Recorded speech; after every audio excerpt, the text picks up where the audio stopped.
আকিদা বুঝে আমরা নাকি বাতিল আকিদার লোক। তোদের আকিদার ভিতর আগে হাজের নাতে নবীদের আকিদা কোথায় পাইছো তোমরা? আমি ওই জায়গাতে যখন ছিলাম 20 বছর, তখন আমি এই আকিদা পোষণ করছি না, এটাই মানছি না। আমি আমরা হচ্ছি আহলুস সুন্নাত ওয়াল জামাতের অন্তর্ভুক্ত। কথা ঠিক কিনা? নবী করিম সাল্লাল্লাহু আলাইহি সাল্লাম রওজা পাক থেকে তামাম পৃথিবী সব দেখে, ঠিক কিনা বলেন? এরপরে কয় কি জানেন? নবীজি জাতি নূরের তৈরি। আচ্ছা জাতি বাদ দেন না, নবীজি নূরের তৈরি, এটা দেখে আকিদার জিনিস।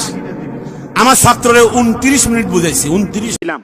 আপনারা বলেন তো আমাদের নবীজি নূর, সন্দেহ আছে? জোরে কোন সন্দেহ আছে? একটা হাদিস দিয়েছিলাম, এই হাদিস খণ্ডন করতে পারে নাই। সে হাদিসটা হচ্ছে আল্লাহ রাসূলকে আল্লাহ পাক সৃষ্টির পরে আসমানে নূর বানায় রাখছেন। এ সম্পর্কে হাদিসটা হচ্ছে ইমাম বাইহাকি ৫ম খণ্ডে রিওয়ায়াত